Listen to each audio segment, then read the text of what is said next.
দক্ষিণ জেলার সম্মানিত আহ্বায়ক, বাংলাদেশ জাতীয়তাবাদী দল কেন্দ্রীয় সংসদের সম্মানিত কর্মসংস্থান বিষয়ক সম্পাদক, বরুড়া থেকে নির্বাচিত জাতীয় সংসদ সদস্য জনতা জাকারিয়া সুমন ইতিমধ্যে আসন অলঙ্কৃত করেছেন। বাংলাদেশ জাতীয়তাবাদী দল কুমিল্লা দক্ষিণ জেলার সম্মানিত যুগ্ম আহ্বায়ক, মনোহরগঞ্জ উপজেলার সম্মানিত সদস্য সচিব প্রিয় নেতা জনাব সরওয়ার্দী আন্দোলন ইতিমধ্যে আসন অলঙ্কৃত করেছেন। বাংলাদেশ জাতীয়তাবাদী দল কুমিল্লা সদর দক্ষিণ উপজেলার সাবেক সভাপতি, কুমিল্লা দক্ষিণ জেলা বিএনপির সম্মানিত সদস্য জনাব হাজী সিদ্দিকুর রহমান আমাদের মাঝে উপস্থিত আছেন।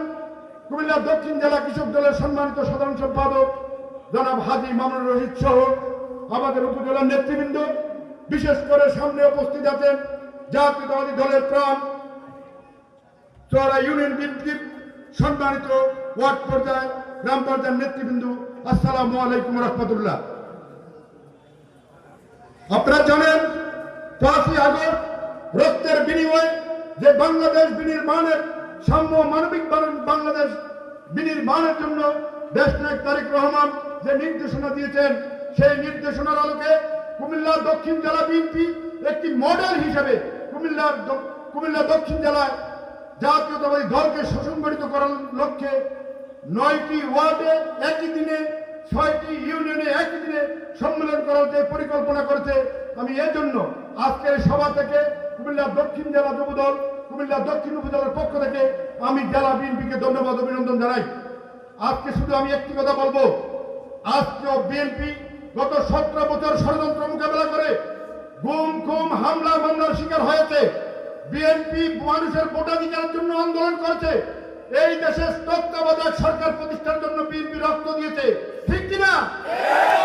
এই দেশে মানুষের ভোটাধিকার রক্ষার জন্য বিএনপির নেতা কর্মীরা প্রাণ দিয়েছে। আজকেও বিএনপির নেতা কর্মীরা ভোটাধিকার রক্ষার আন্দোলন করছে। যখন বিএনপি নির্বাচনের কথা বলে কারো গাত্র দেওয়া হয়, এই গাত্র দেওয়া আপনাদের কেন? আপনারা কেন জনবিচ্ছিন্ন হয়েছেন? সেই জবাব আপনারা খুঁজে বের করুন। ইনশাল্লাহ আমরা এই জাতীয়তাবাদী দল আমাদের প্রিয় নেতা দেশনায়ক তারেক রহমানের নেতৃত্বে বাংলাদেশ জাতীয়তাবাদী দল গণতন্ত্রের আন্দোলনে এখনো আছে, এখনো আমরা আন্দোলন করছি। যতক্ষণ পর্যন্ত এই দেশে একটি তত্ত্বাবধায়ক সরকারের অধীনে, নিরপেক্ষ সরকারের অধীনে গ্রহণযোগ্য একটি অবাধ সুষ্ঠু নির্বাচন না হবে, ততক্ষণ পর্যন্ত জাতীয়তাবাদী দলের নেতা কর্মীরা মাঠ ছেড়ে ঘরে যাবে না। এইটুকু আহ্বান রেখে আজকের এই সম্মেলন থেকে যারা নির্বাচিত হবেন তারেক রহমানের 31 দফা মানুষের ঘরে ঘরে ফেরি করার আহ্বান জানিয়ে আমি আমার বক্তব্য শেষ করছি।